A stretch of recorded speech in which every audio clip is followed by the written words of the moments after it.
We've had the foundation of a 5,000 square foot home flood, potentially causing a $500,000 repair bill, and my client and I didn't fight once.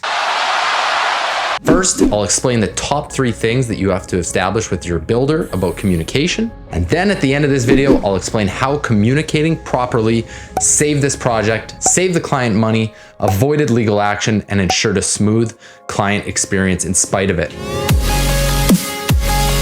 I'm Dan Nodge, and my goal is to make home building more transparent by showing you the honest and real behind the scenes look into building some incredibly large custom homes so you can be more confident going into your home build and not feel like you're getting screwed. Lack of communication, second only to a lack of integrity, is the root cause of most issues in residential construction, if not all construction. People assume things all the time, and problems arise when others don't share issues, timelines, costs, and anything else that may affect the build. In residential construction, great builders want to first figure out what's most important to the clients. Is it the cost updates, site issues? Do they want pretty pictures every day? Video walkthroughs? This allows us to ensure that we're meeting their needs and ensuring the best customer experience possible. Now, we do things a bit differently than most builders. We want our client experience to be absolutely elite. We provide daily pictures, videos, and comments on the online client platform. We want to tell the client the important things without even being asked. Consider these 2 different scenarios. A window breaks on site.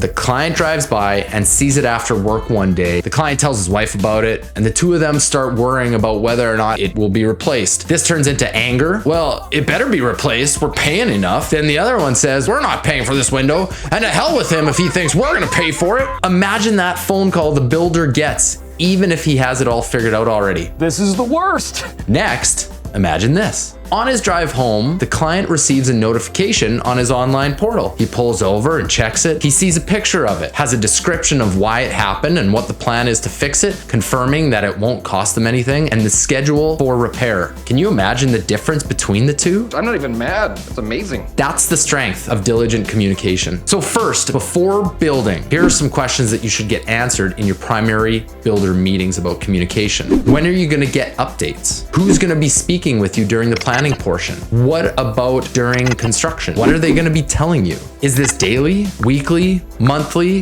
When can you go on site, and what are the prerequisites to do so? At what times can you expect to get a call back from the builder or rep if you have an issue? What times can you call? What about any after build issues? Who deals with that? The second most important thing to ask for is as many pictures, videos, and comments as you can during the build. Make it a requirement for the builder to provide pictures of things that will eventually be covered up, whether it's the foundation, the framing, or the mechanicals. If they don't agree, ask if you can be there for the inspections in order to take your own pictures and potentially ask questions to the inspector. This isn't to subvert or second guess the builder. It's important that you establish how you'll be getting information and making sure that you can see things as they were built, not just how they were planned. The third thing, expect mistakes. The hard truth is that homes are built by people, and people are inherently imperfect. Oh my God! Not only that, Mother Nature doesn't care who you are, where you're building, or what your schedule is. Starting tomorrow, we're going to have a volcanic eruption. It's our job to oversee and manage these things and correct them without causing too much deviation from the cost or timeline. So don't get upset or surprised, and know that anything that wasn't done up to the agreed upon standards should be taken care of every time. A great builder will tell you about issues, mistakes, and problems up front